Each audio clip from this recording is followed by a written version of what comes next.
nice to just have, just have the knowledge that we don't have to do the super competitive 1v1 every single time. In the top right, our red Terran, our blue Zerg is ByuN and Dark. They didn't quite pick the the teammate color versions of this of the 2v2s that we had before. I'm sure we'll get that fixed up after this one. Bottom left is going to be the purple Zerg and the teal Protoss, Astrea, and Scarlett. Yeah, sorry for the colors for this specific game. We'll get them to play like red and orange versus blue and teal or so next game, I'm sure. And yeah, this is Olimoleague. If you're just tuning in or watching, it's an Olimoleague Invitational. It's 2v2. It's 5 games played. Not best of 5, but 5 games played. So every map is worth a certain amount of money. And so it's just, if you go 5-0, you make the most amount of money. Obviously, every map you win, you get some cash, basically. So, yeah. We just saw Team NA, Scarlett and Astrea, have a rough time against Maru and ryung. Maru was playing some Protoss in those 2v2 games, so I'm sure it's one worth going to check out if you didn't get to see it. It's actually, like, honestly, the first series was very good. It had a good mix of cheese, macro, kind of cool defensive, some turnarounds. Yeah, first series was a lot of fun. Starting us out.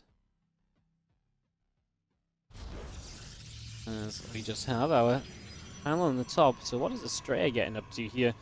This already seems very interesting, a little bit offbeat, a little bit different to what we were seeing before. So yeah, I'm kind of intrigued. Kind of cool to see Dark playing here today as well. Dark is not someone, is also kind of one of these players I don't expect to see playing 2v2.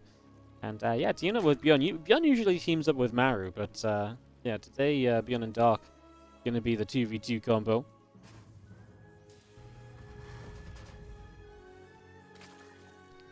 I think when we get to Maru ryung versus ByuN and Dark, we'll probably have some in-game banter as well, because a lot of those guys are good friends. I imagine there'll be some maybe some smack talk, and maybe Crank will translate for us if there is. Would be down for that. I know that's something else that you guys like to see, some banter between the Korean players sometimes. Always a lot of fun to catch. One of the cool things about Olimoleague is catching that kind of Korean player banter, Koreans having a good time and stuff. Always thought that was a very cool aspect of the Olimoleague events.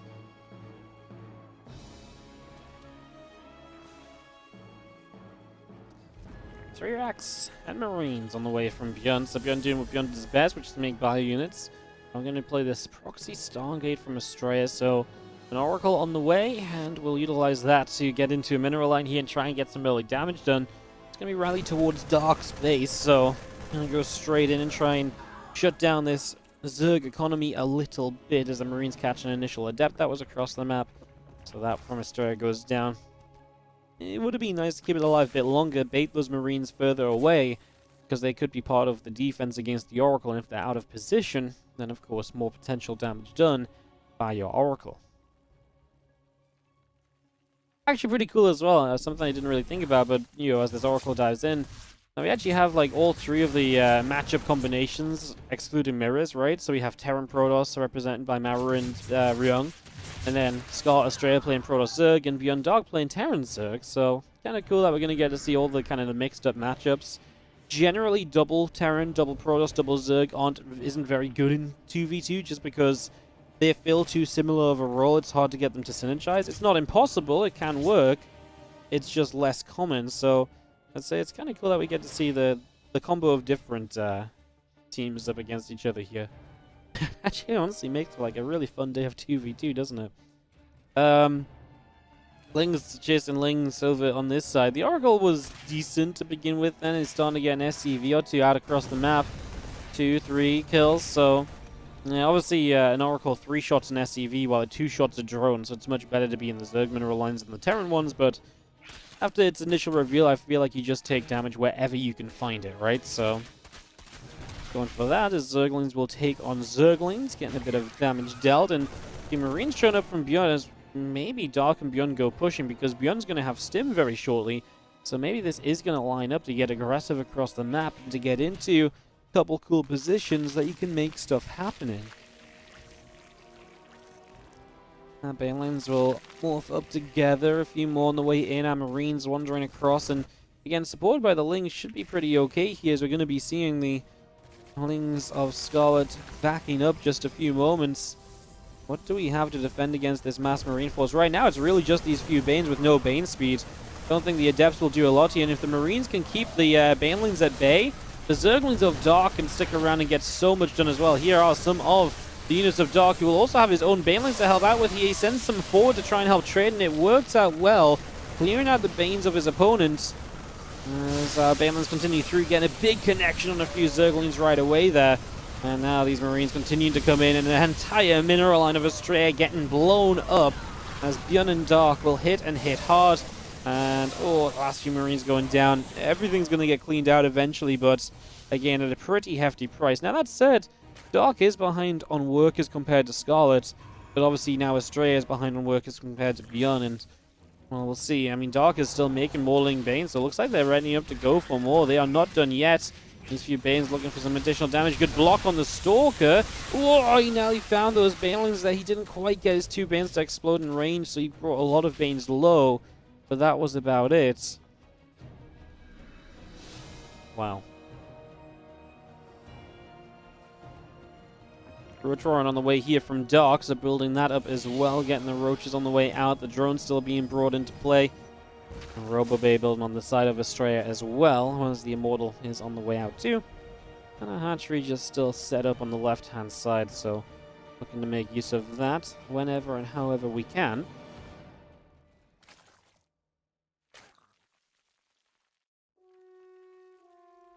The melee upgrades then continue to just get set. Just going to be seeing a Colossus on the way out here as well. Just continuing to bring that through for the moment. And just going to be seeing all of our Lings of Dark still making a bit of a way down to the bottom left-hand side, getting into position.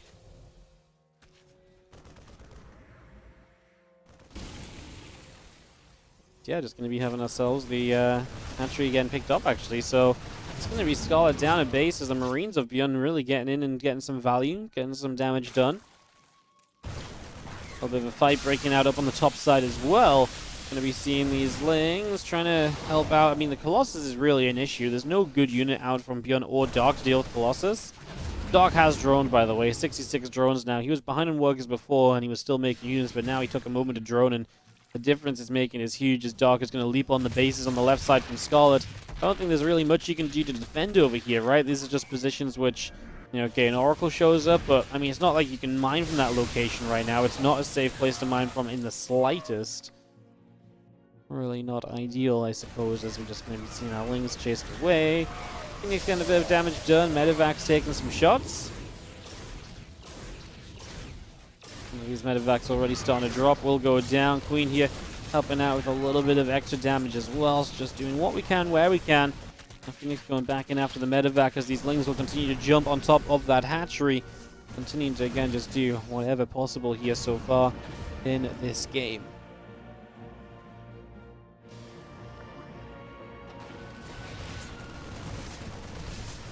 The Marines will continue forward. The Queen gets picked off. Widowmine. It's going to get a few Lings. A couple of Banes getting busted as well there as the rest of our bio army of ByuN makes its way through the middle of the map now. Good target fire on the Banelings. The micro on point here so far. Of course, one of the benefits of today's games is everything's played on the same server because obviously Astrea and Scarlett are in Korea right now, so everyone has the nice low latency, no ping issues to talk about. That feels like a rarity in modern day online StarCraft, doesn't it? As some Widowmines get some damage done, but nothing too substantial, nothing that finds way more damage than it ever should. So still fairly comfortable here as our ByuNs are going to go jumping back onto a mineral line. And this hatchery again taking some shots. Our Lings come over, our Medevacs are forced to lift and leave, and they escape down to the south. All these Roaches showing up from Dark. That's what he's been building into for a while. Finally something that doesn't just die, I suppose, to the Colossi, and that's quite important, actually having an army that can move forward here. Because all the Lings and Marines are going to get roasted by Colossi no matter what, and you know, the Colossi are still staying alive, they're still doing a decent job of it. We've got some Marauders now that might try and make their way forward too. I think most importantly is that ByuN and Dark are maintaining a very good base lead, while Scarlett and Astrea are unable to really get these bases up and running. And being denied these bases and economy consistently just keeps them on that back foot throughout this first game. And again, another good game here in the 2v2s, guys. It's exciting, it's back and forth, it's non-stop, it's very, very fun so far.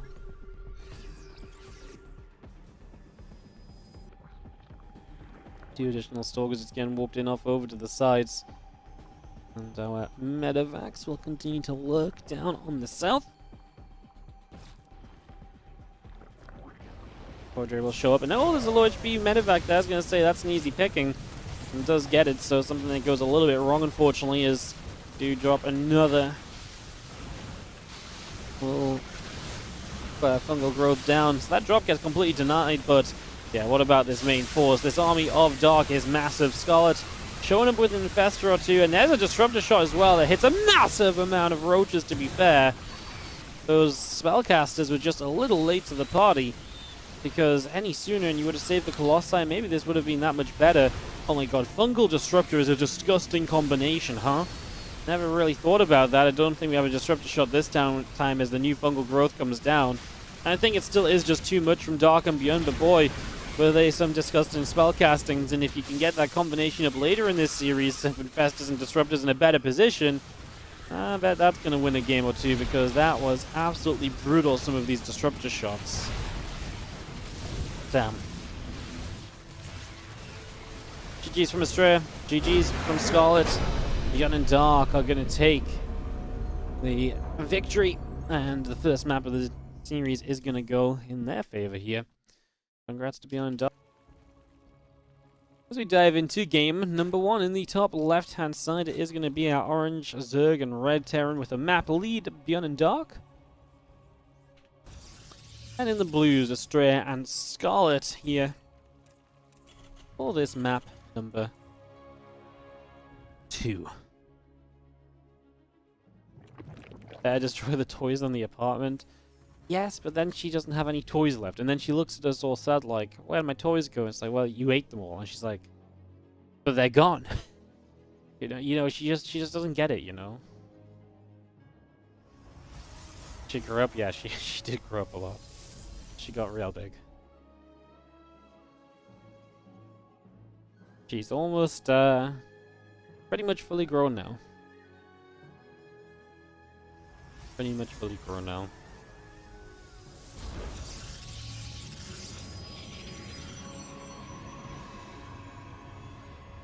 I'm gonna drop a Nexus down on the natural, a hatchery as well as we get set up here.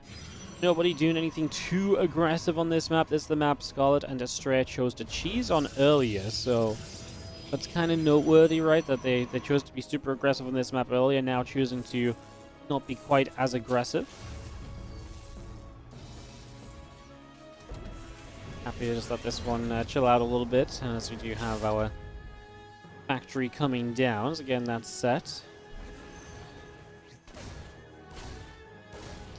I'll probe in the back, gonna take some damage as well. And as Dark is kind of sad that they didn't get it, so the recall is good. Protoss. Wow. The balance wine begins, guys. The balance wine begins.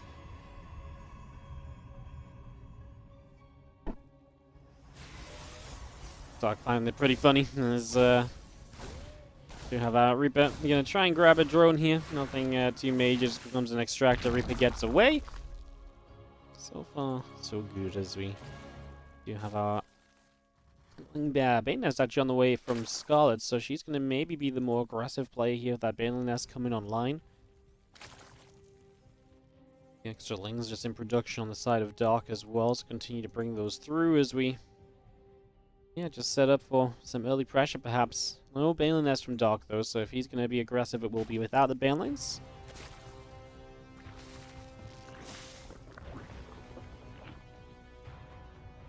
That's why you only buy the Kong toys. She destroys the Kong toys as well.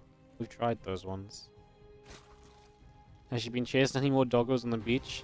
No, she actually pretended to be a good girl when we went to the beach the other day, because we had a visitor, and we took her to the beach with her. And she was like, we were telling her like, oh, you know, we don't let her off so much because she chases after other dogs. Then we let her off, and you know what she did? She was the perfect dog for 10 minutes. Just anything to prove us wrong. As Dark surrounding the Adepts there for a moment, but they do shade back to the battery. Dark attempts to go up this ramp, still got ByuN with the Reaper Hellion on the other side, and that's not really being dealt with at all now. No Lings here to stop it as the drones are going to be forced away. A couple of Banes finishing up. Dark tries to regress up this ramp. Actually might be able to break down that pylon that's building and then gain access to the base. Oh, good secondary wall by Astrea, but this attack continues and the damage is being done. ByuN brings his Reapers to the high ground as well. And I think Scarlett and Astrea have dealt with Dark's Lings. It's ByuN's Reapers that are still being a bit annoying here. Yeah, I think this was pretty well played from Dark and ByuN. They really got a lot out of this, but it was also a bit of a commitment. And so you look at the numbers, and Scarlett's only a couple drones behind Dark. Astrea's a couple workers behind ByuN, which obviously, if you consider usual TVP, isn't ideal. But it's all in very playable sort of situations, I would say. I wouldn't say anyone is particularly distressed after this or in too much trouble. And we do have Phoenix coming out from Astrea, and they should be able to ramp up a lot of aggression, a lot of harassment over the next little while. So definitely watch out for those Phoenix. They should be quite the factor in the upcoming, like I say, in the upcoming little while. As they move around for the moment, a few Marines trying to help fight, and it's going to have some Lings going back and forth as well. A few Banelings here pressing forward just a little bit, and this hatchery taking some damage. Bane's going to go forwards, and these Marines don't have stim or anything, right? So they're going to get hit by these Banes. Obviously, Dark's creep spread is helping the attack of Scarlett. Usually you wouldn't see really Marines having to fight defensively on creep, but yeah, Dark's creep is working against them there, and that is ByuN on the run. They will eventually turn this around and close this out, but now Dark and ByuN are definitely coming out of this worse for wear. Their supply is definitely dropping off a lot in those last few moments, and definitely starting to favor Astrea and Scarlett that little bit extra, I'd say.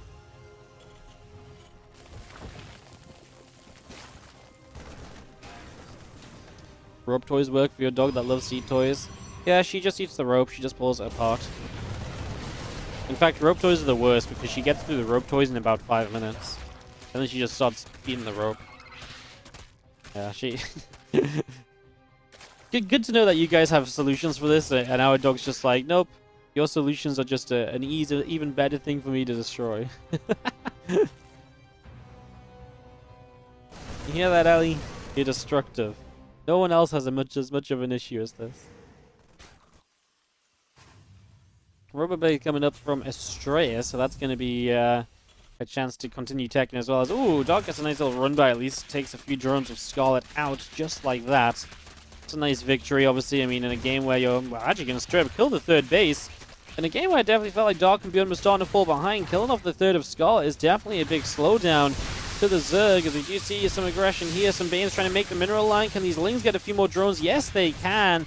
Dark really making the most of these attacks and really getting a lot more out of them than what you might initially expect. There's Dark, he's finding a good amount of value there. Yeah, very nicely done. I definitely felt like ByuN and Dark needed a bit of something in this game, and that might have just been enough to really set things back into their favor, or at least to keep them a little bit better off than they had been for a few moments, because again, things were really starting to look a little bit ugly for them, quite frankly.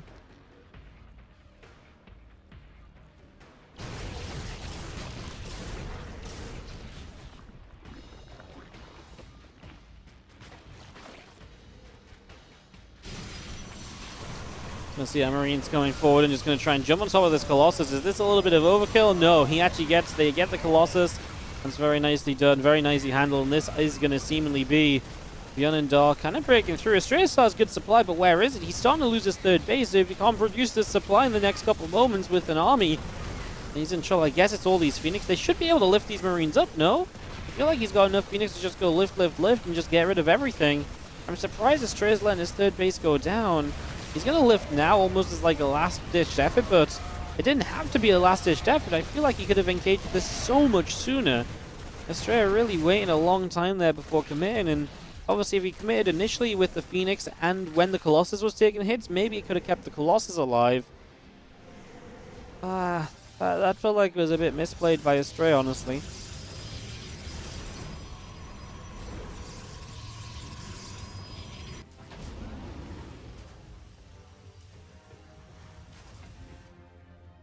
mine loads up.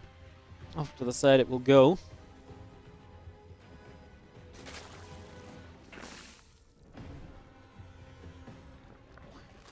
We'll take a moment to reconsider again where are we at in this game. 54 to 56 workers in the Zergs, so pretty even there. Army supplies kind of even, upgrades even. The Zergs are pretty even. But now Astrea is down a bit of supply to ByuN, and ByuN is up a lot of workers. He's up in upgrades. I feel like that's the advantage right now for Dark and ByuN. ByuN's supply and ByuN's setup is a lot stronger than Astrea's.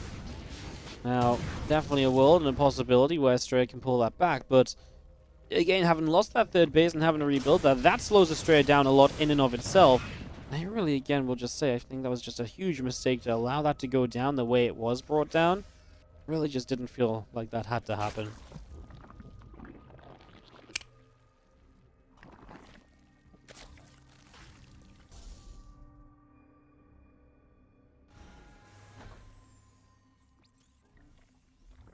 Well, a few moments of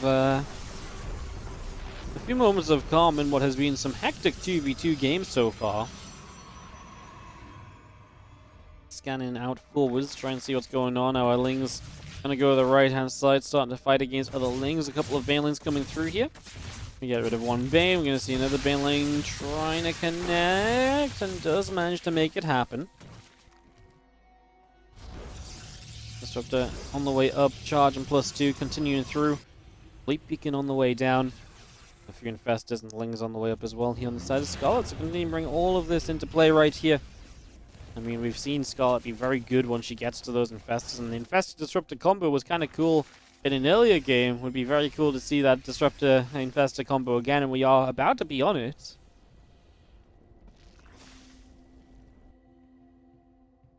And Fleet Beacon still coming online as well, so Astrea will be moments away from maybe making his way into Sky Toss. If we end up on Sky Toss, what do we need against it? Probably Dark going Inspire and Corruptors, right? I think that would be the most effective way to go about a defense here, obviously with some EMP aid from ByuN. I think that would be the ideal situation. Or just some spellcast. Just Dark in general, I think, has to be the play to deal with the Sky Toss here. Some spellcasters, some Neurals/Fungals, maybe some Parasitic Bombs. And then obviously maybe ByuN can start to, you know, include some Thor production as well. So it's a bit more of a team effort, but I think the main source of anti-Sky Toss has to come from Dark here. Just don't think that ByuN's army is going to quite set up to deal with that.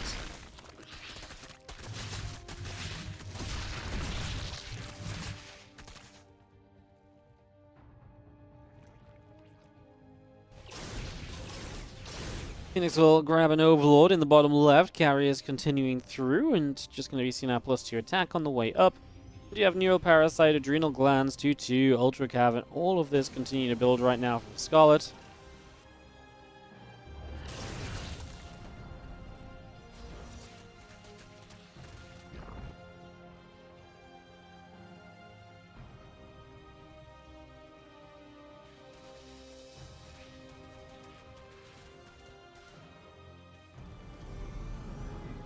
Area continues to set up. Our Disruptors all joining up in the frontier. Carriers as Colossi as well, and it really has slowed down a little bit, huh? I mean, Dark and ByuN, I think, were obviously bringing so much firepower.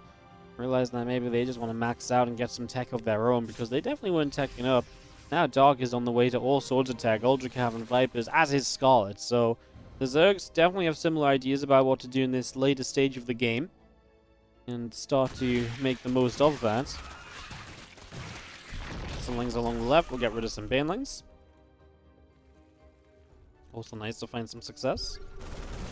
And a couple of EMPs coming down, just pushing these Phoenix off to the side as well. So, again, decent job all around as we do see some Lings trying to run by. Fungals will help a lot against those Lings. And, yeah, Dark still just trying to find a moment or two to be aggressive, just not really finding too much with it, huh? Good defense, of course, I think has to be said. And just playing a nice little setup there as our couple Lings again coming down the side, just trying to see what exactly is going on.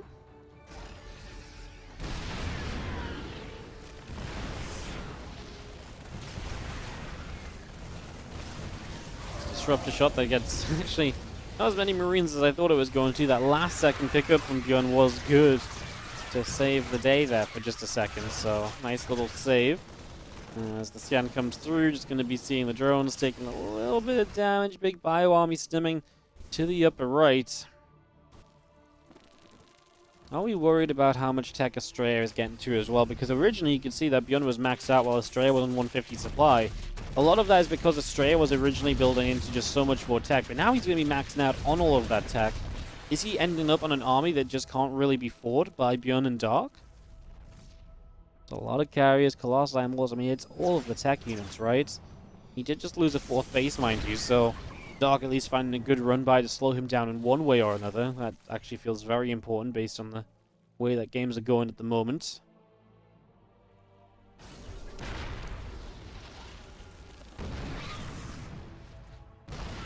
Shots onto these drones. Good little position here, right? But it's also one of those question marks of, I guess, how good are you against carriers that start pressing into that location?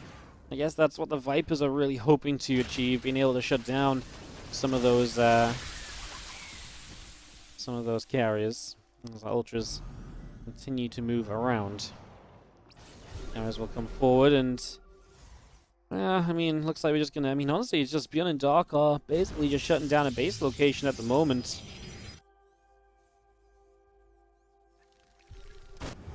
Stopping the forward bases from coming online. The far left base was denied once already, and if you don't let these bases come up, then essentially Scarlett and Astrea end up pretty starved in this game. Right now, Scarlett doesn't build anything. I once again wonder if she's been feeding Astrea a little bit, sending some of the money that way. Vipers get some good abducts here to start out with, and without the full supporting cast, these interceptors just don't do enough against that massive Marine. So a good fight there. This is a fight. Hello. The Ultralisk Wars have begun. Well, turns out, guys, here's some shocking news. More Ultralisks beat less Ultralisks. That's what we just learned. So more Ultras beat less, and Scarlett breaks through over here. Dark will lose a base of his own. Doesn't seem as serious as obviously the bases of Scarlett and Astrea being denied because he has an extra one to play with still. So yeah, and I mean, Scarlett's lost her base on the right-hand side now as well, so that base has finally gone down. As ByuN killing a few of his own Marines, I assume on purpose, as he's going to add on extra factories, tanks, and ghosts. Well, now we're going to actually get jumped on here, though, and these Ultras are going to end up pushing forward. The ghosts getting a few snipes, and a few more would be nice, because there's some of these Ultras that are low and easily snipeable. Can't quite find the snipes there. They start coming through again, and the Ultras pretty much all disappearing now. There's only a couple of them left trailing forward. ByuN gets away. Scarlett supply 123 after this, and no money in the bank at all. This is a one-time push, and it's really going to kind of lie on Astrea and the power of his carriers. I think they really are what can win this game still. His supply was way ahead of anybody else's just now. And they do enough, as we do have the ghosts of ByuN will be hunting for those EMPs, will be looking to join in here. Dark's few Ultras going down. Would just be nice to get rid of the Ultras of Scarlett so we don't have to deal with that. He actually got rid of a lot of the Infestors as well. Going to try and clear the way for ByuN to have a chance against the carrier count with his Marine Ghost Force just coming forward and fighting the Interceptors. A Thor coming in, but I believe it's in the wrong mode. It's not in single target mode to hit the carrier. I think that may be changed now as Marine's still stimming forward. The Interceptor count is definitely not good enough, right? And we are starting to just straight up kill off some of these carriers as well. So a few carriers going down and getting some big kills there. Important kills because, again, that would have been a big issue had you not been able to get any of the carriers. All of this would have been for nothing. ByuN still maxed out at the end of that battle. And it looks as though, obviously, ByuN and Dark are once more on a very good track to keep themselves in the lead here of this series.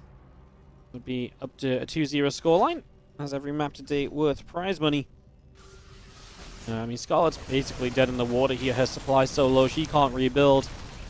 What a good fight as well. I mean, again, Dark prioritizing getting rid of the spellcasters, the infestors, dealing with the ultras, that ByuN's army. Could deal with the Sky Toss, and it's so different. Earlier in this game, I set out the game plan, and I thought it was going to be more about Dark dealing with the Air Toss, the Sky Toss army. But what Dark did was super cool, because what Dark essentially did was he removed all the threats to ByuN's army and all of the supporting cast that usually makes Sky Toss so difficult to fight as a Terran player. And by removing all of that, he gave himself Well, he gave ByuN the chance to actually make use of the Terran army against those carriers. That said, that fight was not quite as pretty for ByuN, and his supply falls drastically. And Dark's on the counter-attack with Ultras. Scarlett's going to show up with her own Ultras. Dark's like, oh, I can fight that. You're kind of hurt. You're bruised. He's like, wait, you don't want to fight? Where are you going? Come back. Come back.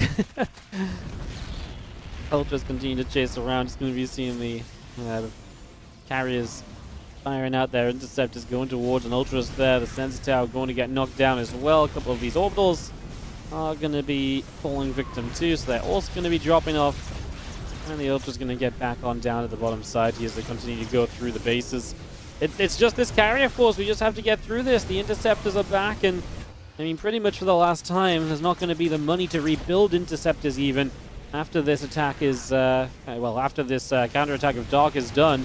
But we do need to get rid of the interceptors one time at least, and ByuN is trying to preserve his units. He's trying to get rid of some of these Ultras. That's the issue right now. The Ultras are supporting, so the carriers aren't actually taking any of the damage.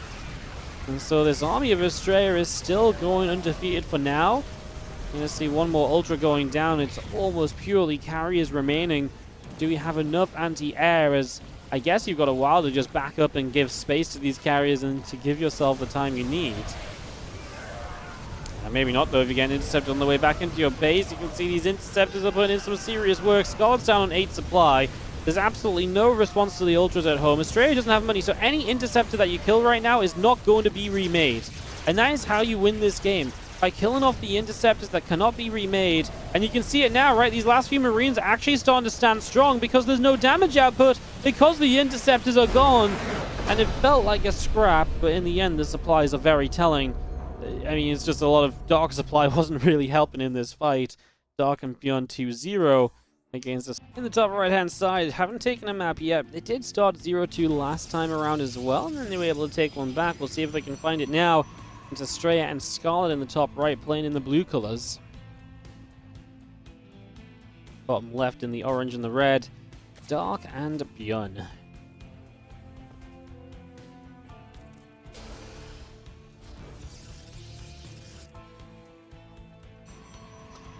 Excited to see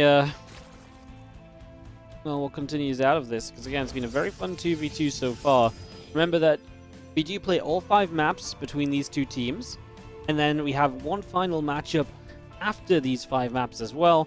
That will be Dark ByuN taking on Maru and Ryung, so that is also still to come a little further down the line.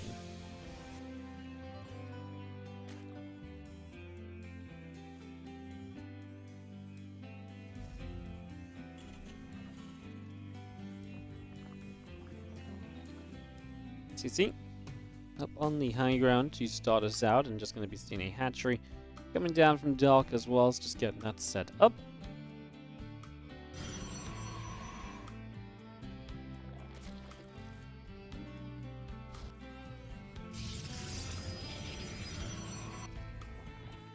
Triple racks out of ByuN before we I mean, we get the CC started, but then triple rack straight after is kind of insane. Before gas is what I wanted to say. Obviously not going into any other kind of tech, so just some pure marine play out of ByuN here in this game number 3. We'll see if that's something you can utilize. So this is the map that Scarlett and Astrea won in the previous series against Maru and Ryung. Against Dark and ByuN here, I don't particularly feel like they're going to be able to do. I mean, they got ahead well in that game that they won. They played it out properly. I'm just trying to think. There was the one that started off the Brit proxy stop. Yeah, they just kind of got ahead. Obviously, it's a different matchup anyways, so it's not necessarily something to look into too heavily, but I think worth mentioning just because there's a factor, as there is ByuN. Floats the CC across into the gold base. They're going to do the move we saw Ryung doing on this map earlier. This just seems to be the very common plan, and people just keep on doing it, so yeah, I mean, why not? Makes sense. If you can get gold base essentially as a natural, then why wouldn't you? This base isn't really exposed anyway. You've got to go through the other natural expansion to get to it. And it actually gives the Zerg both the forward bases, so they can just go to 3 base very easily without taking a very far forward 3rd base. So it's actually just straight up better for your team as well if you take this gold over here by leaving the other bases for your teammates.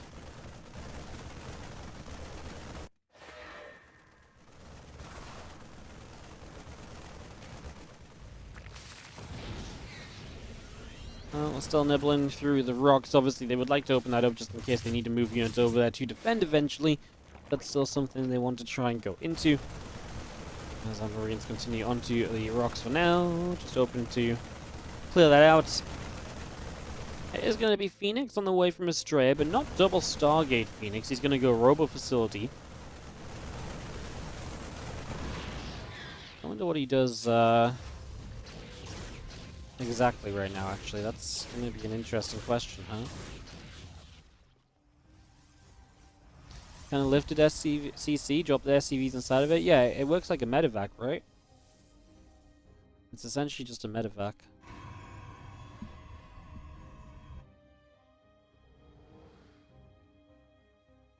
So you could unload the SCVs as soon as you're above the low ground, and then they can get the gold minerals ready as well. Probably be the most efficient way of doing it. And this first couple of Phoenix trying to come through, it's just going to be, I was going to say, is he got the Robos, like, he kind of looks like Phoenix Colossus, but then it's 2v2, so are we really going to play like Phoenix Colossus, a true old 1v1 style in 2v2? It's like, well, yeah, apparently we are. That's what Astrea is currently heading toward. Scarlett built in her lab, building some extra drones.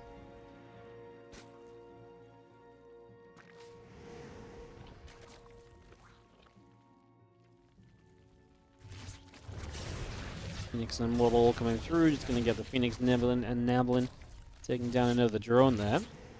Just able to pick that off.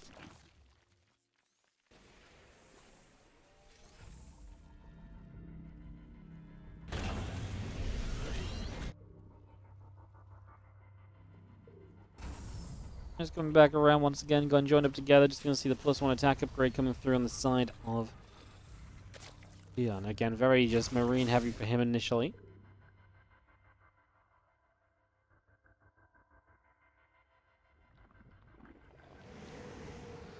Phoenix, just looking to see if they can get some drones, just keep on adding up the pressure as again we're heading into Colossi. Scarlett making her choice as well, looking like she's just going to play Lingbait and Hydra, just two very kind of standard styles coming out. Dark's playing into his own missile upgrade with the Infestation Pit about to finish. It's just going to be a fast hive. I was like, maybe there's a world we build swarm hosts? You guys remember the Nation Wars 2v2s? There was some really cool games with the Laser and Spirit where they fed the swarm host player all of the money so they could just mass swarm hosts and hit an insane timing.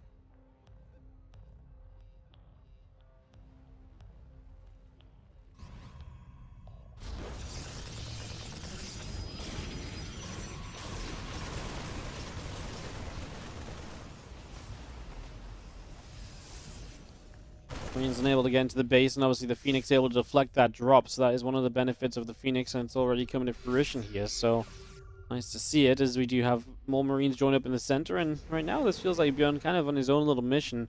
Dark is just continuing to tech up into Lurkers, so I don't think I'd like to see ByuN really fighting here, because he just doesn't have the support of his teammate, and he is typically probably going to end up going 1v2.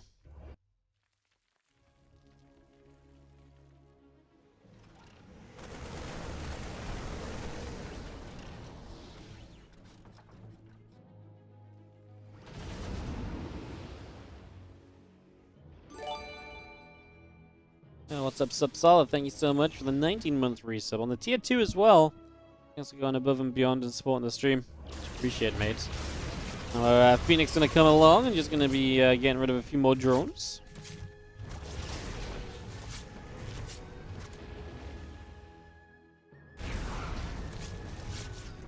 Yeah, it's just that Phoenix Force just trying to keep bringing that harassment, trying to slow Dog down. Oh, he has ByuN though.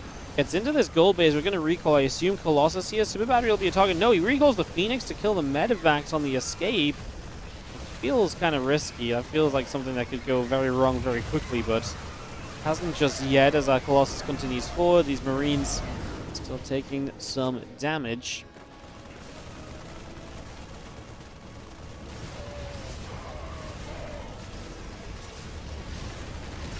Trying to get this Queen. We'll get this Queen.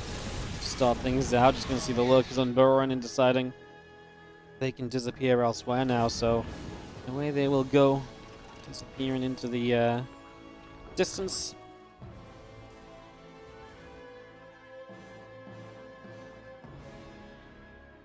Lurkers and Vipers and Lurker upgrades all being brought into play. Still our 1-1 missile upgrades being brought up as well. Bane Lurker pressing around that right-hand side a little.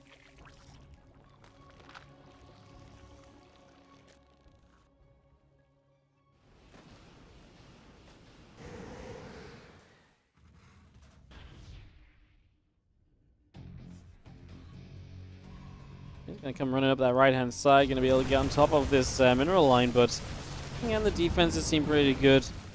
And you can see ByuN Supply is actually struggling a little bit, definitely suffering from some of the units he's lost while harassing so far, so unfortunately missing out on a bit more than I imagine he would like to be. Top over here, and this time he's supported by his teammate. The Roaches of Dark coming through to help, as we are going to see the carriers yet again coming into play. We've seen a ton of carrier play in these 2v2s today, and it's going to be another example of it, as this drop will get shot down heading into this main base. It doesn't last long at all. Thank you, Confirmed One, for the 15-month resub as well. Appreciate the resubs, guys. Thanks for sharing the love on the stream. Much appreciated, as a few Marines and a tank wander forward a few moments.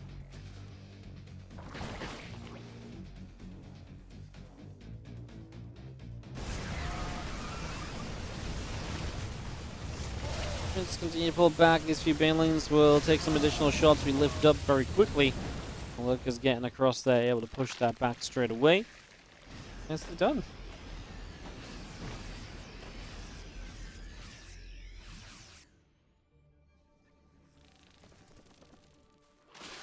Well, Vipers coming in, the Pathogen Glands, +3 missiles, +2 Carapace, all setting up, and a few Roaches getting across the right side. Going after this hatchery.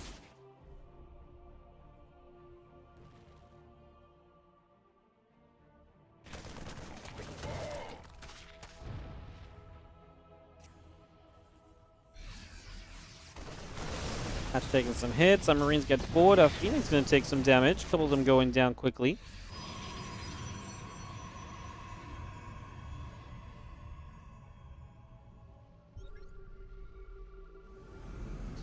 It really starts to turn into a little bit, I mean, a little stalematey, right? A little bit slow going for a little while here while both sides figure out what it is exactly they want to try and do to break the other. I mean, we've got a lot of lurkers in place. The ground armies are going to be somewhat held back from mischievous intentions.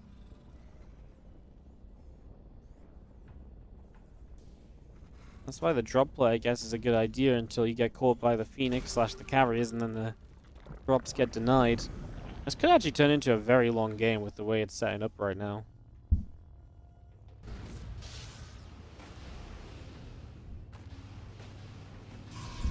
I guess one of the big questions really does become as well, just again, how do we deal with that Skytoss army, especially if this time Dark isn't going to be able to wipe out the supporting forces of that Skytoss like he was last time. This time it feels like it's going to be much better protected, especially with these lurks on the ground, etc. It's going to have a very different vibe to the last game. Even though we're seeing some similarities in compositions, there's enough differences to make this a completely different set of events, I'm sure. I really would be surprised if ByuN was able to find a be the answer this time. Like I say, that Bio-Terran play just isn't really meant to provide that sort of defense a lot of the time, you know?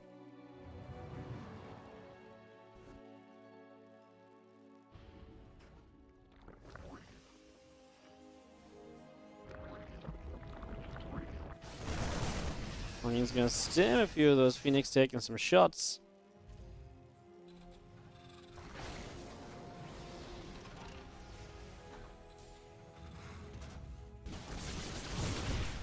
We're just firing a few probes, taking some damage, and just going to be seeing a little bit of harass breaking out here and there at the moment, so seeing a little bit of that every now and again here.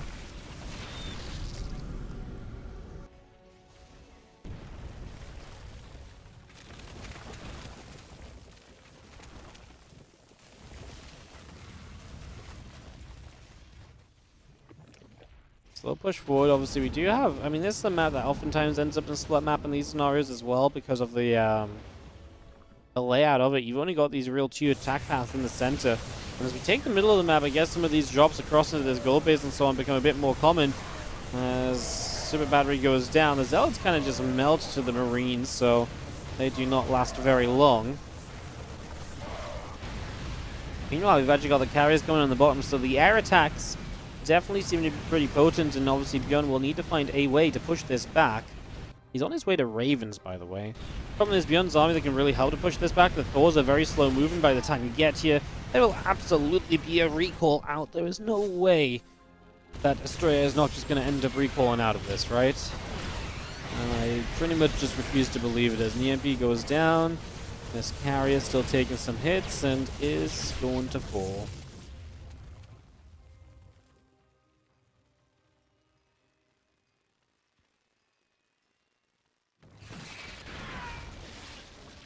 I see a little ducked on a siege tank here, and again, this is just going to continue being this long drawn-out affair.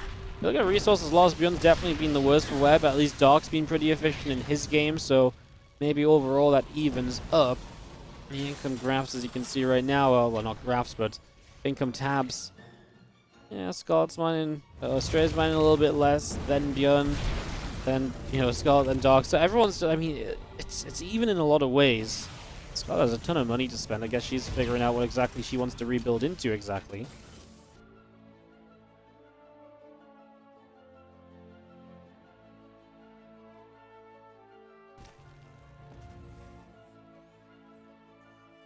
Minutes so far here on Nightscape, and the quadruple Nidus coming in from Scarlett.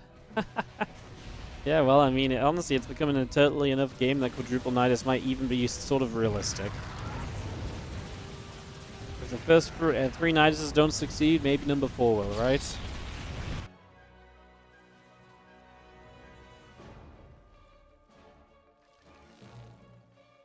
Types coming over, hanging out with the queens and everything else. Our Spore Crawlers will press further forward from Scarlett as well, moving to the middle of the map.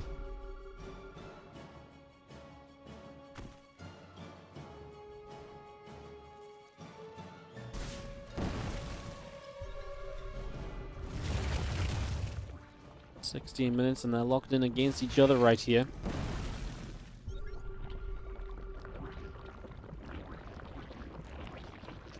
There's still that bottom base to take from Astrea and Scarlett, the 6 o'clock essentially. ByuN has established that base for himself on the northern side of the map and has been using that as a launching pad for his dropships into that gold base of their opponents. I'm surprised, and I think that they haven't tried to Astrea/Scarlett take that base yet, because it's definitely a base they can take, I think. I think they've got control enough to take it. Love this. Wrapping around the top side, utilizing the mothership to get into these positions as well and denying a big base of Dark and a lot of the static defense that just isn't stacked up well enough against all these carriers. We instantly recall out before this becomes troublesome. Just a good hit and run maneuver as Dark question marking. ByuN will just explain Protoss. He's like, yeah, Dark, Protoss can do this. They can recall one way, then they can recall the other. I know you don't usually play the late game, so you've not seen this one before. I know you're used to winning in 5 minutes with your sick-ass roach attacks, but yeah, they do this nowadays. Dark's like, oh my god. It's insane. Scarlett with the laughs.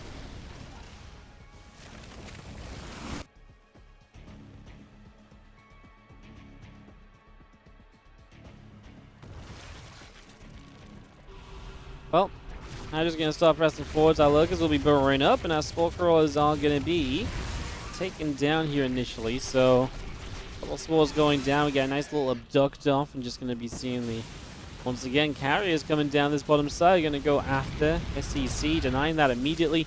And again, Astrea just keeps hitting different locations, and it's definitely a problem that you just can't keep this up. Mass Nidus in the main base of ByuN, by the way. So, as we Nidus over there, Scarlett's looking to hit the production of ByuN and hit it hard. ByuN hits an anti-armor missile. He has got a few BCs out. Yeah, all of the lurkers that are going to create the issues then. Yeah, I mean, like I say, the production is going to be hit and hit hard. So this is going to get pushed away. ByuN's nowhere near the BC count yet that he really needs to fight against. This carrier army is now going to go to the top of the map and try to hit that base of Dark. with the mothership. And yeah, this is some pretty disgusting back and forth play from Scarlett and Astrea, just going to hit one side then the other, using the Niduses as well, putting the Niduses up where they can't be denied, and obviously just using them all to unload this army massively quickly. And it's just allowing this slow-moving lurker army to actually get into very good positions. Another anti-armor missile. What does that matter if there's nothing to actually really fight here? The BCs are trying to get into play a bit with some Yanatos, but yeah, I'm just not sure, man. The entire production of ByuN is lifted up into the skies, and I feel like Scarlett and Astrea have got a bit of a checkmate on the situation. We abduct in with the Vipers. These carriers get brought in toward the battle cruisers, but I'm just not sure that's necessarily the play. As now you can see the carriers just like, oh, you wanted to fight us? Go on then. Go on then. They're just going to wipe it out. Absolutely no issue. This is a stellar performance from Astrea and Scarlett, and I just got to say, I feel like the ingenuity of what they came up with here with the Niduses and stuff, like just to move these armies around and just to hit one side then the other, it just kept ByuN and Dark constantly moving and unable to keep up and to match those movements of Astrea and Scarlett. So very well done. And yeah, just taking complete and utter control of this game. I do feel like ByuN's army was always kind of stuck in the mid game as well. A lot of those drops, a lot of inefficient trades from him definitely didn't help. But I mean, that is just part of life at times.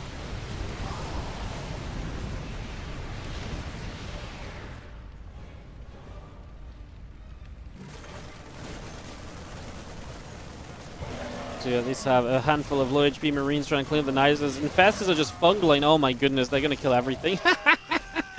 Okay, Scarlett's just having fun as she pops single Infestors out. Yeah, this series has been a great one for YouTube thumbnails. We've had the Ultrask versus Ultrask war. We've had the quadruple Niduses. It's been an absolutely incredible series for random ass thumbnails for YouTube.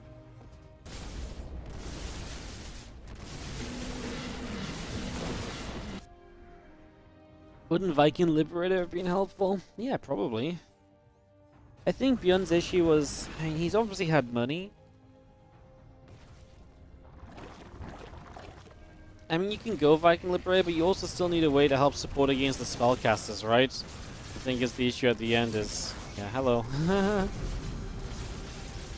Well, another army shows up on the side of Astrea and Scarlett, and they're just going to be pouring out of the Niduses once again, swarming the upper left. I'm going to start pushing down that left-hand side.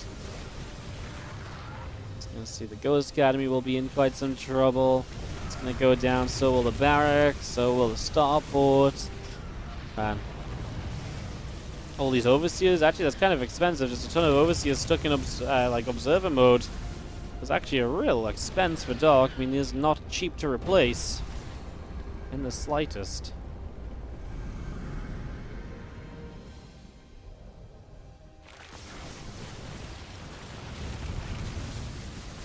Because we'll fire up a storm and just going to be seeing this hatchery getting denied. It's picked off then. Going to get rid of the spore. Again, just base after base. Continuing to get knocked down at the moment. And this is just going to be a little bit too much. Scott has 15k, 16k, 8k in the bank. I mean, just in case the current standing army isn't an issue, what about everything else? Resources lost 34k from ByuN. ByuN has lost more, 10k more than Scarlett and Astrea combined this game. Definitely hasn't been the best game for ByuN. He's been having a rough time of it all the way throughout this.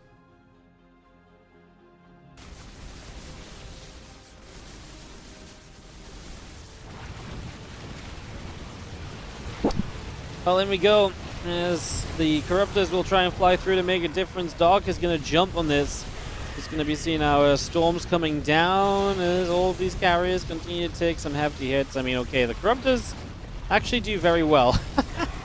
The Corruptors actually do incredibly well, but do we not need something to follow up with from the Corruptors? I mean, the Corruptors have given us some hope at least. So that's kind of cool, because I mean, that's hope that we didn't really have beforehand.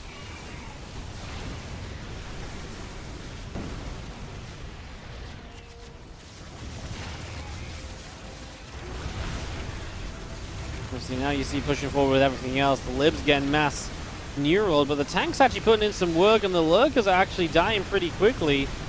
Gotta say that it feels as though Dark is really putting in some work to help out a lot here. These Libs Oh my god, now being used against the lurkers of Dark. So Dark supply will drop a bit, but overall he's still ahead.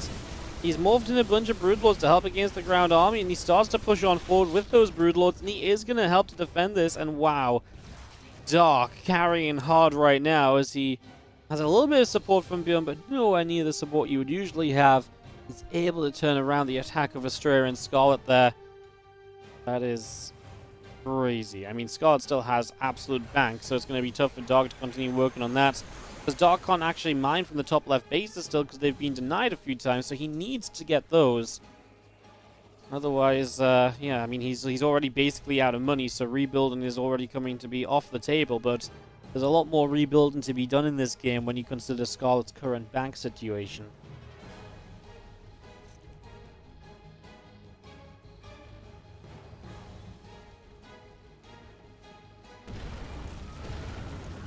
ByuN's old main base, which units are going to start pouring out of to try and deal further damage.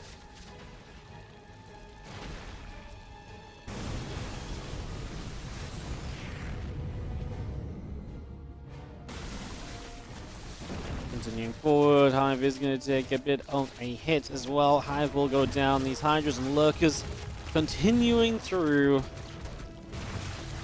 Yeah, guys, we are very much so in a case of...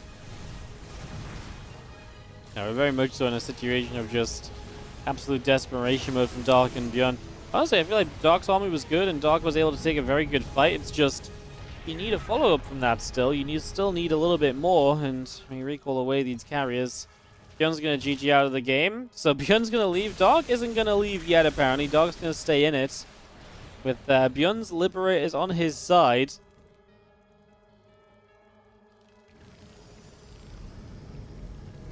Interesting. Dark clearly really believes. He's got 151. Dark's essentially using a 208 army supply army. He has basically no rebuild potential. The Corruptors start to put in some work. We're going to have Infestors hit some fungal growths on those Corruptors. They're nasty fungal growths. The Void Rays pop the prismatic alignments. Surely this is destructive. Yes, it is. GG's. Dark just wanted to give it a go. ByuN didn't want to see it. Astrea and Scarlett will take map number 3 after the 26 minutes. I had a little pause at the start of this game, guys, to figure this out. So apparently Scarlett queued as Terran, and apparently it was a mistake, but they've decided they're just going to run with it. So we've got a Terran Scarlett in the game, as they will take... As Dark plays Protoss as well, by the way. So Dark set Protoss, Scarlett set Terran by mistake, and so we end up, from playing TZ versus ZP, we end up with Terran Protoss versus Terran Protoss somehow. Which is actually one of the, in my opinion, one of the most boring 2v2 matchups. Because this one is usually very kind of campy. Usually if the Terran player plays Meg and the Protoss plays Skytoss, it's very slow going. Nobody wants to attack into each other, right? So I find this very interesting, but I mean, we've got players that are bound to make this kind of exciting as well. And obviously just kind of crazy that everyone just decided to do a little bit of race switching here. Like I say, Scarlett just decided to run with it, and like I say, we had a slight pause to figure that out. So, like I said, I think it was a bit confusing because initially, I think Dark chose Protoss, and then it looked like Scarlett chose Terran, but she actually just hadn't changed her race from when it kind of resets sometimes. So yeah, just kind of wild. Just kind of wild. What's up, Gauntlet Wizard? Thank you so much for the 5-month resub. Offer racing should happen more often. That's fun, isn't it? It's not a lot of opportunity for it to happen, I suppose, in events and stuff. Alright, guys, it is going to be this Terran Protoss versus Terran Protoss combo. I have to imagine that we're going to have the Terran players feeding the Protoss players some Phoenix, some gas for Phoenix in this game. It's just so good when you're playing Terran Protoss as the combination, right? So that really feels like something we probably need to see happen.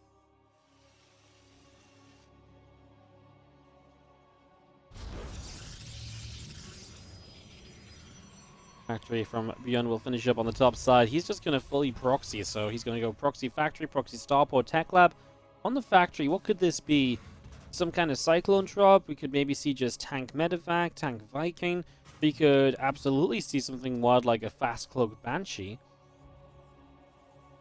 think it will be a factory unit with the tech lab though initially, because this base is obviously very exposed. If you just siege up on this low ground, you can actually hit the gases and the mineral line of your opponent. And I think that's maybe what we head into, right? No, it is going to be the liftoff, so the factory is going to make way for the starport. Maybe this is just a super quick cloak Banshee out of ByuN to try and get some damage done early. Meanwhile, Astrea is building the first Phoenix of the game, but will not necessarily have detection.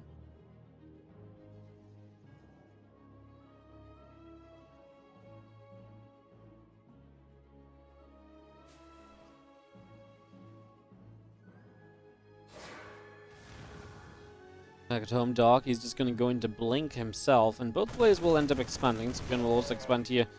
As Scarlett goes for the Macfield Accelerator Cyclones. Okay. Macfield Cyclones, that's a fun one. Gives you a lot of map control, a lot of potential harassing potential, and a huge chance to get rid of like command centers or Nexus if they're out of position, or if a bunch of Cyclones lock on all at once. Bases will get nuked in this case.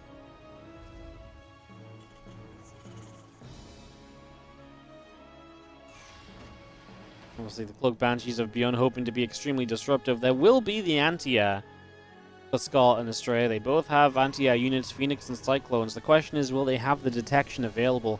If Scarlett is not saving her scans, then yeah, they probably are going to be in trouble. As Dark, 5 extra gateways, fully committed into a huge amount of blink pressure.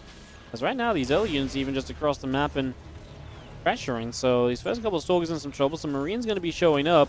First Banshee will be heading into the mineral lines in, well, right about now. It's the cloaked up Banshee, and it is going to start striking over on the other side of the map. So the Banshee coming in, starting to get rid of quite a few of these probes. The entire mineral line is on the run. Oh, Cyclone locked on, and then the Cloak came in to cancel the lock on as well. Cute little move, just means that it's on cooldown for a few extra moments. We are waiting for the scan to be available. Or the Observer, actually. There was a Robo, so Observer does come through as the detection. And the second Banshee actually going to be found very quickly. So while the first Banshee was a successful 12 kills, Banshee 2 doesn't do much of anything. So unfortunately, Banshee 2 doesn't really do much. And that is going to mean that ByuN's kind of aggression is done here. No, he's going to build one more Banshee still, but not sure how much he'll get done now. Obviously, Dark has a ton of Stalkers because he's got 7 gates in play. If not more at this point, he's going to have gateway number 8 here, finishing in a second. Just going to absolutely send it with these Stalkers, just going to try and win the game on the back of them, more or less.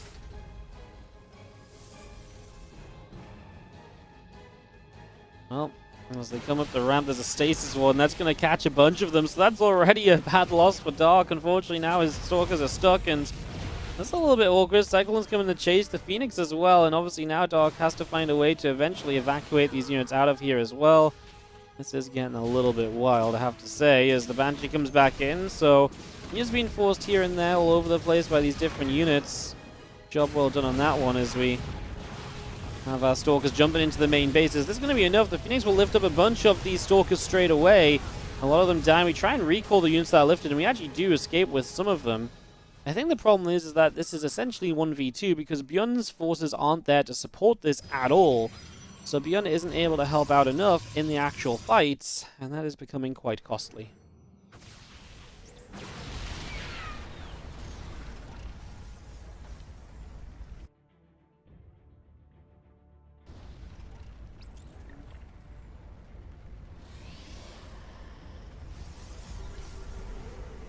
Well, ByuN has a few units over here, but still not a huge supporting cast. He put so much investment into the Banshees. It's getting very difficult to see them breaking this front door of Astrea and Scarlett, who are going into Disruptors, more Phoenix. Scarlett continuing to play purely into mech right now.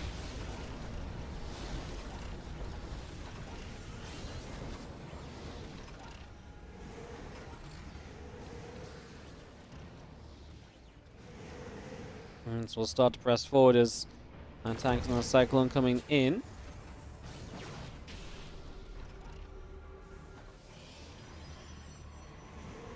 Obviously just taking a third base here, Scarlett, so that mech play will continue to power on up. Back at home, ByuN's taking his own third base. We've seen Scarlett even getting the drilling claws for the mines. And ByuN just continuing to play Bio, still building Banshees as the Stalkers blink in, I believe, catching an Observer there, so Utilizing ByuN Scan to help get rid of an observer, get rid of some vision on the other side of the map.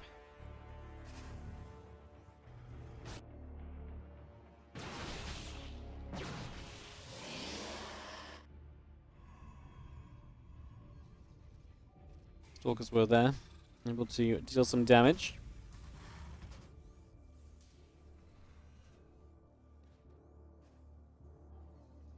Once more, I feel like things just slow down a little bit here. And with mech coming up on one side, it's very possible again that this game does start to move quite slowly. That is just how mech works. Mech as a composition is very slow going.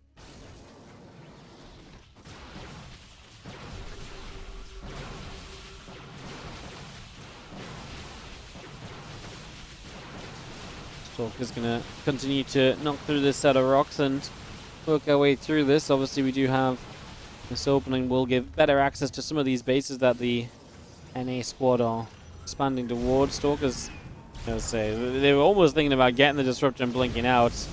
I don't think that was quite going to be the play as the main army continues to push. We recall back as Dark has established a gold base for himself.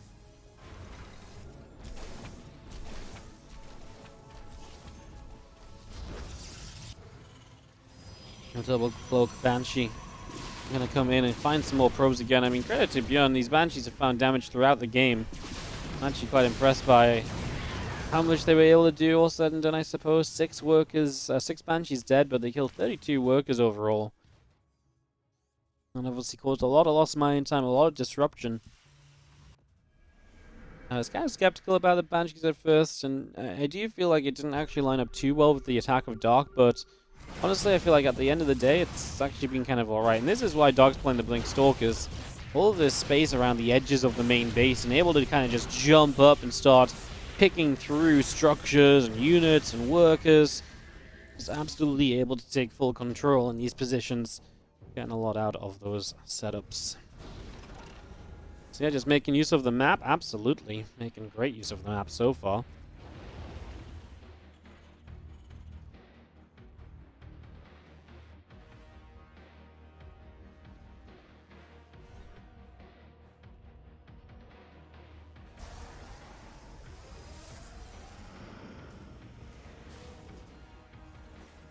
Big drop up the right-hand side so far. Going unseen. And it's going to keep on going, heading straight towards the main base. Now, Dark's still looking to attack elsewhere. So again, these 2 different harassing squads hitting in different locations. So off we go. Dropping in. Orbitals will start to die. Fire force continuing through. Orbitals all getting picked off as the tank's firing up.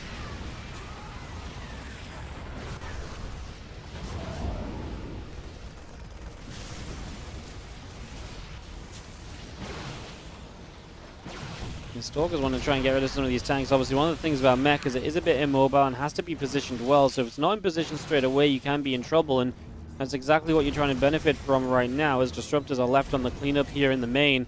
Obviously, got rid of that base, and Dark was doing okay at the front.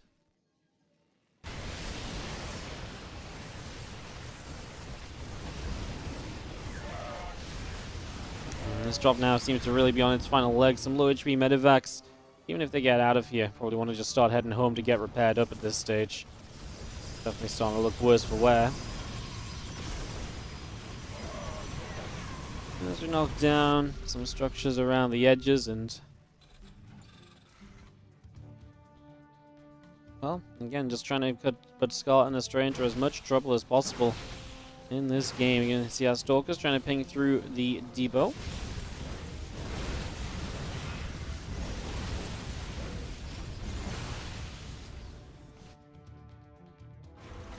Bio coming around, just going to be seeing the Tempest still hanging around overhead at the moment, and just having ourselves carriers, Thors, and all the rest coming through as our carriers will start a fire, and some Stalkers taking some hits. Gateway on the side will get picked off.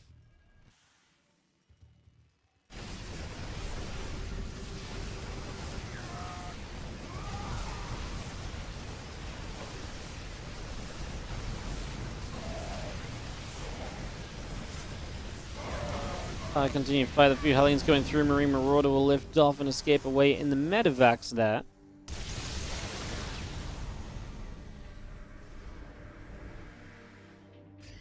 All these Tempests up from Dark too. That's what he's been kind of working on in the background of all this aggression. So a good amount of Tempests up. That's obviously going to be a good answer to the carriers for a while, especially if you can stay back a little bit.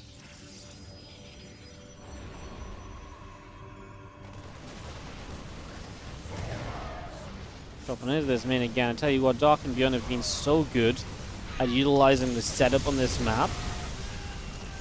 And just utilizing a lot of these positions to their advantage and really working their way around the edges. And look at these Tempests just going huge right now. Getting some free kills so far. Chased down by Widow Mines, which have dwindling close, so you got to get out of range of those quickly. Widow Mines do start to blow up in range of the Tempest. So yeah, you have to be very careful about that. Drop in the back. Gets a few more shots off. Continue to work through this Nexus and just trying to go after these couple of Thors, knowing that the ByuNs can do well against them at least. Again, the Tempest are getting so much damage done, and Dark is kind of starting to put this game on his shoulders a bit with the damage he's doing at the front. Of course, so much of this is happening because ByuN is being so distracted in the main and so on as well. So it's just very good teamwork actually from ByuN and Dark more than anything else. I feel like they're working really well in tandem with each other, and when one player is somewhere, the other player is always somewhere else, causing chaos and causing the distractions for the other guy to, find success, Just seeing these couple of Thors getting knocked down almost immediately here. And that's going to be seen out by units still coming in. The Interceptor's flying through, a couple of Stalkers getting picked up.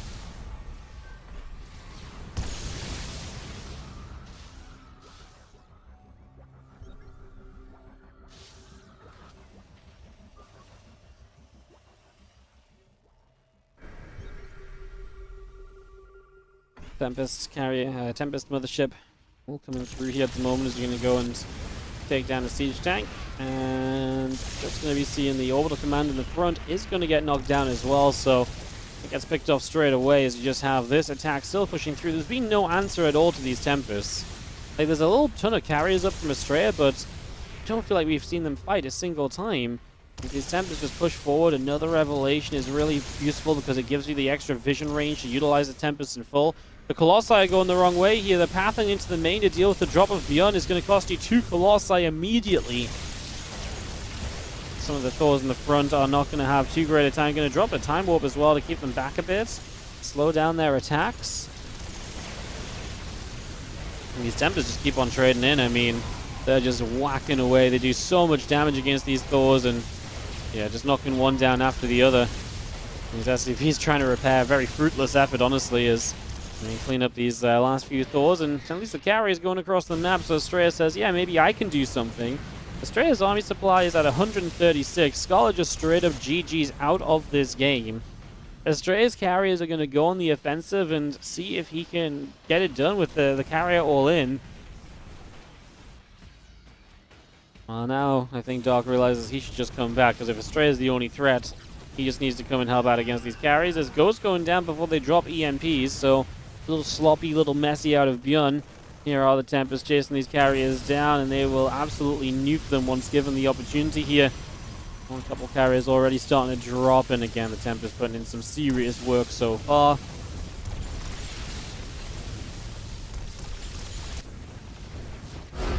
GG, says Astrea. ByuN and Dark are going to end up taking game number 4. So it's going to be a 3-1 scoreline. Remember, we do play game number 5 anyways.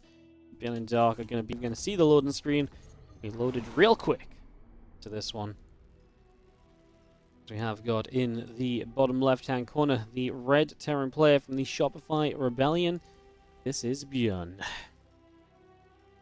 And he's playing against, or he's playing with his teammate here, Dark from Dragon Phoenix Gaming. We've also got Alpha X Astrea, and of course the Rebellions, Scarlett. ByuN is going to proxy this time around, so we're going to send the first SCV across the map and get into position.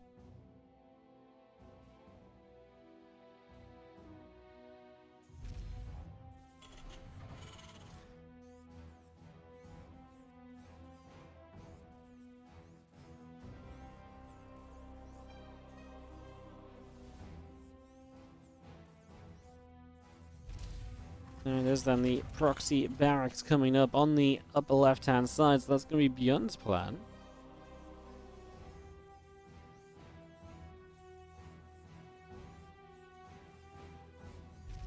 Gonna be a third Rex as well, wow. Dark is back to Zerg, Scarlett's back to Zerg, Zerg is back on the menu apparently.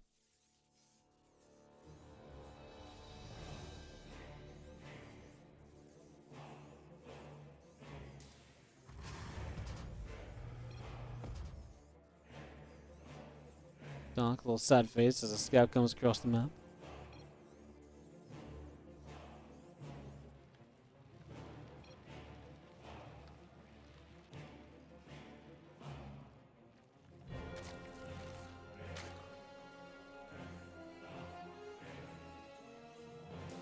They're coming down as well. Obviously, Astrea prepping double gateways. Going to be tough to see what ByuN can really do to break through here.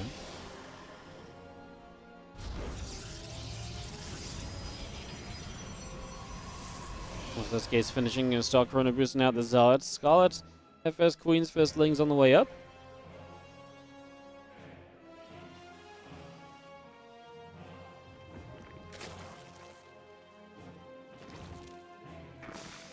Again, just all these Marines going to press forward with a few SCVs. I mean, it's only Zealots right now, so if it's only Zealots, these Marines can do okay. They're going to actually start up a very nicely placed bunker. Uh-oh. This is a really awkward spot. Marines are going to start against that pylon, and these Zealots almost have to attack just to distract the Marines right now.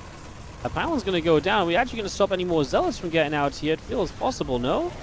Okay, the Zealots got out, but the Adepts are going to be halted now until extra pylon finishes. Marines fighting. The bunker goes down. Dark is now bringing Lings across the map and is about to have a Baneling nest to help make this kind of a Ling Bane all in on his side. Let's get rid of the battery, and of course this is one of those scenarios where, again, Astrea's base is separated from Scarlett, so it's hard for Scarlett to come in as a support to this. Knock down a pylon here. We're looking for another one, as again, just stopping the Adepts coming out so far has caused a lot of chaos. A lot of pylons in play though, so I don't think these gates will be unpowered again. We will see Adepts ready soon. Meanwhile, there is also just this fight over here, so we've got Banelings morphing in and Dark setting up to try and defend against the Lings of Scarlett, and, well, are we going to turn and just go fully towards Scarlett's base? Is that the base they're going to focus on killing now? It might just be. Astrea's already been forced into this, and his reinforcements will have to walk quite a way, quite slowly, to come and help out over here, so I actually think I like this a lot. ByuN's actually zoning out the units of Astrea from getting over here, so just letting Dark essentially all in on his own. Roaches are up though, and defensively they should be brilliant, especially against these Marines. I don't think this is a fight you can really take right now as ByuN, as he comes straight forward. The Adepts showing up finally from Astrea, and this is going to be the end of ByuN's units in this game. There's no way they get out alive. There is not a chance. The Ling's still going in after some of the drones, killing a few off for the moment.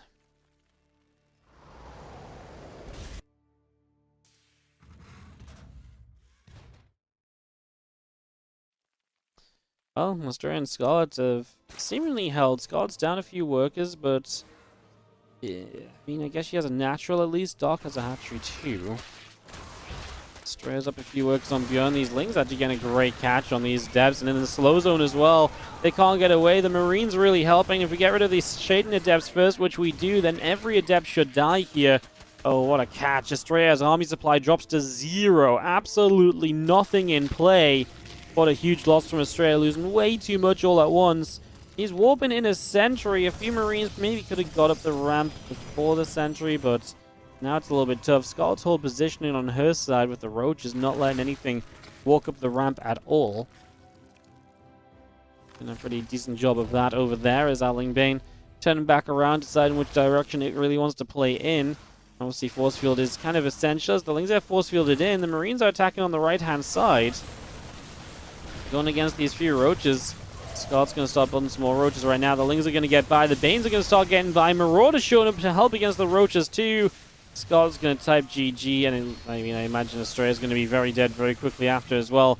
It's still worth blowing these workers up with Banelings. The reason is, even though Scarlett left, the money will still go into Astrea's bank, so the quicker you clean that out, the better it's going to be, right? So, still worth kind of just in case Astrea essentially tries to play 2v1 here, which, you know, he's up a lot of workers over either of the individual players.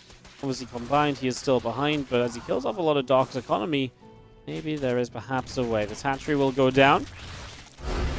He's going to type out GG, so Astrea going to give it up. He's not going to try and stay in this. He's going to accept that this one is done and dusted.